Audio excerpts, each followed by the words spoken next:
Hare Krishna. Dear devotees, thank you for coming to today's evening class, where we're going to be discussing a book, What is the Difficulty? By Shrutakirti Prabhu. This is the book here. So just to let me just offer my respects to the spiritual master and all of the devotees. Nama Om Vishnu Padaya Krishna Prishtaya Bhutale Srimate Bhakti Vedanta Swami Niti Namine Namaste Saraswati Deve Gauravani Pracharine Nirvishesha Shunyavadi Paschatya Desatarine Pancha Kalpatrubhyascha Kripa Sindhubhya Evacha Patita Nam Bhavanebhyo Vaishnavebhyo Namo Namaha Jai Shri Krishna Chaitanya Prabhu Nityananda Shri Advaita Gadadhar Srivasadi Gaura Bhakta Vrinda Hare Krishna Krishna Krishna Hare Hare Hare Rama Rama Rama Hare Hare. So today's we starting the series on what is the difficulty. Intimate moments in the personal service of His Divine Grace, A.C. Bhaktivedanta Swami Prabhupada. Over 160 meditations from the private journal of Shrutakirti Das. So before we get into the book, the main content of the book, I think it's just nice to consider a little bit about the author, Shrutakirti Prabhu, who is well known in ISKCON as being the longest serving personal servant of Srila Prabhupada. He was Srila Prabhupada's personal servant for 2.5 years. So if you think about it, Prabhupada had a personal servant from around 1967 to 1977, about 10 years, and a quarter of that time, 2.5 years, one servant. It's quite a long period for just, one person to be the personal servant. So Shrutakirti Prabhu has some unique experience of very personally associating with Srila Prabhupada. And it's interesting to note how he actually became Srila Prabhupada's personal servant. And when this happened was in 1972, in the Vyasa Puja of Prabhupada held at New Vrindavan in West Virginia, USA. This is quite a famous Vyasa Puja festival. As far as I know, I think it's the only Vyasa Puja of Srila Prabhupada which we actually have video footage of. Not just audio recordings, video footage we have. And I encourage everyone to watch that video because it's just so blissful. It's on YouTube. If anyone wants, I can share the YouTube links. It's just an amazing festival to see. And one thing in this video, you'll see Prabhupada obviously in this video. You'll see various prominent devotees, some famous devotees you'll see. One person you won't see in the video is Shrutakirti Prabhu, who wrote this book. And there's a very significant reason why you won't see Shrutakirti Prabhu in that video, because he was cooking for everyone. So he didn't get to attend the festival. So I'm just going to read from the foreword to this book, written by His Holiness Radhanath Swami Maharaj, just to give some insight into how Shrutakirti Prabhu became qualified to be Srila Prabhupada's servant. So at this time of the Vyasa Puja in 1972, Radhanath Swami says, "For the next 2 weeks, we were all blissfully submerged in the ocean of His divine presence, all except one humble soul. While celebrations, festivals, kirtans, and amazing lectures were relished by all, like the essence of life itself, this one devotee was a prisoner in a smoke-filled primitive kitchen, covered with black soot, choking on the smoke of burning wood. As we gazed upon his divine grace with tear-filled eyes, the young devotee toiled in the kitchen, weeping in separation as he cooked each meal for the multitude of devotees. 2 weeks passed, and he had not heard a single lecture or even seen his beloved spiritual master. Yet he carried on as the servant of the servant of the servant. Srila Bhaktisiddhanta Saraswati Thakur has taught us, do not try to see Krishna, but try to serve Krishna in such a way that he is pleased to see you. Krishna himself has spoken in the Adi Purana, service to my devotees is more dear to me than service to myself. Although the simple soul was heartbroken, being so close but so far from his spiritual master, he personified this holy quality. On Srila Prabhupada's last day at New Vrindavan, this selfless soul received a message. Srila Prabhupada is departing tomorrow morning. He requests you to travel the world with him as his personal servant.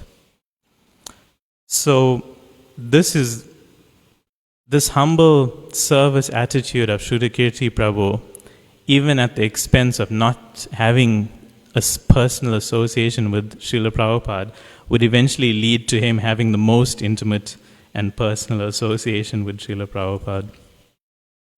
So I just thought that's something very nice that we could learn from his personal example. Elsewhere in the book it's mentioned he was cooking for over a week for 16 hours each day for over 350 people. So you can understand why he had no time. He couldn't make it for anything else. So now we'll just get into the book itself. The book is made up of various memories with a date, and then after each memory, Shrudakirti Prabhu gives his personal meditation and realization. So the first one is giving the title of the book. It's called What is the Difficulty? From 19 July 1971 in New York. This is Shrudakirti Prabhu speaking. I moved into the Pittsburgh temple in April of 1971. In July of that year, Kirtanananda Maharaj took a few of us to the Brooklyn temple to receive first initiation. Needless to say, we were all very excited. Being Kirtanananda Maharaj's servant enabled me to be very close to Srila Prabhupada's Vyasasan during class.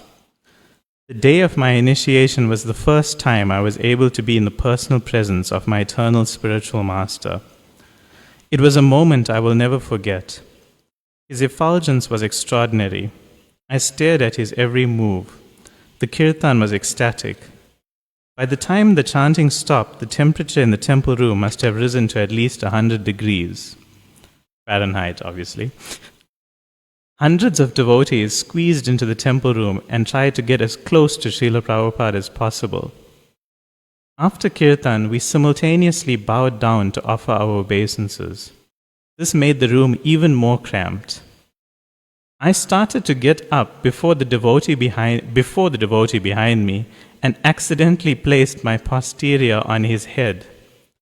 This startled him, and he rose very quickly, pushing me forward with great force right onto the side of Srila Prabhupada's Vyasasan. My hands and head landed directly at his right side. "What is the difficulty?" he asked me. I shrank back onto the floor, unable to say anything in response. And Shrudakirti Prabhu's meditation is, Srila Prabhupada, many times I heard you ask, what is the difficulty? Whenever you asked that question, you knew we could not answer because you mercifully removed all of the difficulty out of this process. This process is so simple, you explained. Just chant Hare Krishna and be happy. If you chant 16 rounds and follow the 4 regulative principle, then at the end of this life you will go back home, back to Godhead. All glories to Srila Prabhupada. So, Srila Prabhupada mentioned this phrase quite often, what is the difficulty or where is the difficulty? And generally, us regular people, we have lots of excuses for not practicing spiritual life or for practicing it not up to the standards that it's supposed to be. And Prabhupada always had a response, for us. And often it involved the phrase, "What is the difficulty?" So the next memory, I'll just mention a portion of it, is where he gave Shrutakirti Prabhu his name. So Shrutakirti Prabhu, what Prabhupada said is, "Shrutakirti, one whose activities are world famous." And all the devotees chanted, "Jai, Hari Bol." And he continued to look at Shrutakirti Prabhu and said, "And your name is Shrutakirti Das." He placed extra emphasis on the word Das. And this isn't the only occasion I've actually heard of this. I've actually heard several Prabhupada disciples mention this, like Sureshwar Prabhu and others, and where the devotees get so happy upon receiving such an amazing name, and then he'll be like, "And your name is Shrutakirti Das," and give them the bead, just to emphasize this point that actually they're the servant. Our position is of being the servant. So the next memory I want to share, not sharing everything, although you can read the book and get the full nectar, is where Krishna is like a sweet ball. This is from 1972, May, in Los Angeles. So this is still before the time Shrutakirti Prabhu became Prabhupada's official personal servant. These are just his encounters with Prabhupada before that, but which were leading him to that point. So Shrutakirti Prabhu mentions, "I went to New Dwarka for about 1 week with Kirtanananda Maharaj to receive Brahman initiation. Each evening at dusk, Srila Prabhupada went to his garden to hear Krishna book. A few fortunate disciples were able to join him.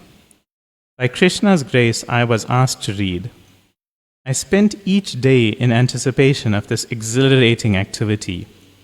Seated on his asana under the arch of a vine-covered trellis, Srila Prabhupada usually kept his hand in his bead bag. Sometimes we heard him softly chant the Mahamantra. He carefully listened to Krishna book and sometimes smiled as he heard the delightful activities of Krishna and his brother Balaram.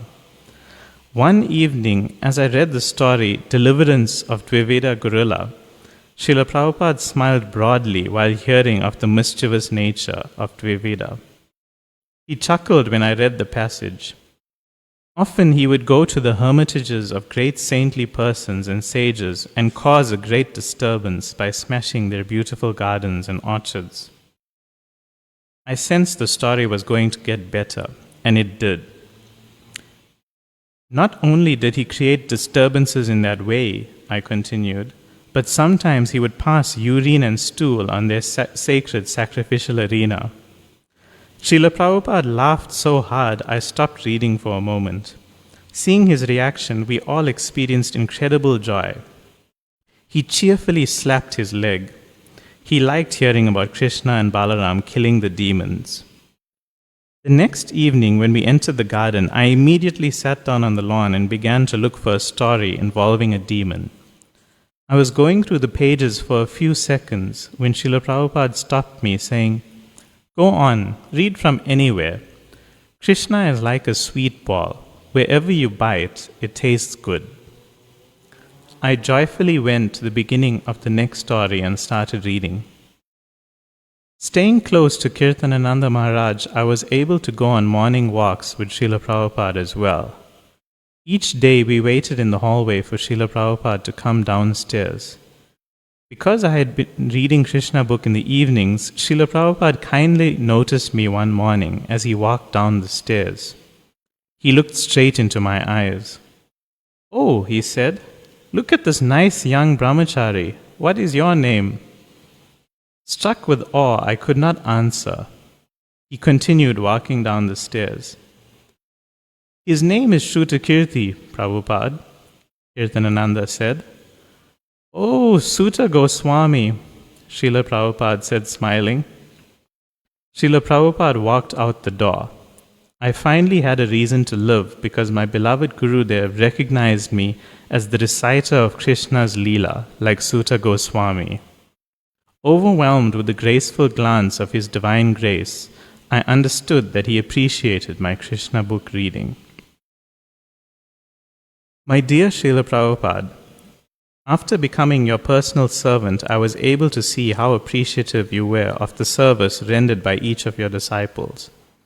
You were pleased to see the seeds of devotion you planted taking root and becoming strong. You enjoyed seeing your students advance in Krishna consciousness. Many times you said, I have turned hippies into happies. As I remember your beautiful lotus feet, I feel very happy. Serving them is my only shelter. Thank you for giving me this eternal opportunity. So this is very interesting how Prabhupada recognized the service of his devotees, sometimes seemingly small service. And I think this quality Prabhupada shares with Krishna himself because one of Krishna's names is Achyuta, which is meaning infallible. And most often it's translated as infallible or one who never falls down, because the Lord never falls down.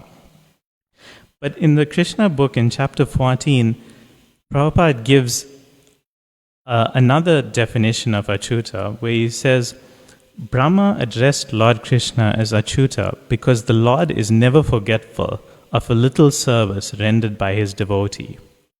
He is so kind and affectionate toward his devotees that a little service by them is accepted by him as a great deal. So Prabhupada seemed to have this quality as well, where he really appreciated even the smallest service offered by any of the devotees, and he expanded it in that way. Like when they would tell him the book scores, he would say, he would be so pleased hearing the book scores, and then at the end he'd say, double it. So to encourage them to do more. That was Prabhupada's mood. He was so appreciative and so loving that he appreciated any small service, but he always encouraged the devotees to do more and to try and elevate themselves in some way. So I think we have about 5 minutes left. So before going on any further, I think maybe we should just have some questions or comments or reflections on anything so far that you want to share or ask. Ganga is quiet today. Okay, so if there's nothing, maybe we'll just continue then. Okay, so the next memory is from 24th May 1972. A devotee had no ambition. One afternoon, Srila Prabhupada was sitting in his garden with the parents of a young brahmachari. Having landscaped the garden for Prabhupada, they had had the good fortune to have pleased His Divine Grace. Kirtananda Maharaj and I were also present. A devotee is very proud to be Krishna's servant, Srila Prabhupada said. A devotee has that pride. We are not ashamed that we are Krishna's servants. Then, speaking directly to the parents, Srila Prabhupada said, Your son is a very nice boy and a good devotee. They were very pleased by the sweet words of His Divine Grace, but stated, The devotees do not seem very ambitious. That is right, Srila Prabhupada said. A devotee has no ambition. He simply wants to do some humble service for Krishna. He is not trying to do anything big. The devotee is not ambitious. We have no ambition. Seeing the parents' discomfort, Kirtanananda Maharaj quickly added, What Prabhupada means to say is that the devotees have no material ambition. No, Srila Prabhupada replied. We have no ambition. The devotee is not at all ambitious. We just want to serve Krishna. Srila Prabhupada always knew the exact point he was making, even if others did not. Sometimes disciples would try to interpret Srila Prabhupada's statements, thinking that cultural differences prevented his guests from understanding Srila Prabhupada. His Divine Grace always knew whom he was dealing with, what they meant to say, and exactly what he wanted them to understand. And Srila Prabhupada and Srila Kirti Prabhu's meditation is, there are hundreds of devotees all over the world to whom Srila Prabhupada spoke only a few sentences. They will tell you that those few words were exactly what they needed to hear, to sustain them to this day. There are some to whom he never spoke. He just glanced at them, and it was enough to keep them in Krishna consciousness. I do not know anything about my spiritual master except that he perfectly presented Krishna consciousness to us, and if one remains faithful to him and his instructions, their life will be successful. Jai Srila Prabhupada. So I thought that was interesting, that a devotee has no ambition, not even material ambition. The devotee is not ambitious. We're just trying to humbly serve Krishna. Then the next and probably the last one that will fit in today, the next memory is from 1972, 25th May, also in Los Angeles. While in New Dwarka, Srila Prabhupada liked to take his morning walk on the beach. Included in the group one morning were Kirtanananda Swami, Kuladri, a young Bhakta about 17 years old, and myself. During the walk, the Bhakta spotted a large sand crab scurrying along the sand. He stopped to watch it, while the rest of us walked with Srila Prabhupada. The ever-observant Srila Prabhupada said, "This boy is too much attached to material things. This little neglect will snowball. Everything comes, first little things and then big things." The walk continued, with the boy catching up to the rest of us after a minute. No one brought up the incident to the young Bhakta. When we arrived back in New Vrindavan a week later, the boy left the temple and was not seen again, as Srila Prabhupada predicted. And then Srila Kirti Prabhu's meditation is, Srila Prabhupada, please stamp my forehead with the words, "Keep at the lotus feet of Jagat Guru." Without your direction, I may also end up walking with crabs. So this I found quite instructive, because quite heavy, I thought, personally, because I'm the sort of person that I could easily stop and look at a few crabs or, notice something interesting in this world. But Prabhupada is just showing how single-focused and determined and single-pointed our determination must be in spiritual life. Otherwise, we can easily be swayed by small things at first and then big things come later on to divert our attention from spiritual life. So, we got 1 minute left and I heard the bell, so I think we'll stop there and observe the Gora Arati now. Thank you, Srila Prabhupada ki jai. Srila Kirti Prabhu ki jai. Shri Radharadhanath ki jai. Shri Chaitanya Mahaprabhu ki jai. Shri Giriraj Govardhan ki jai.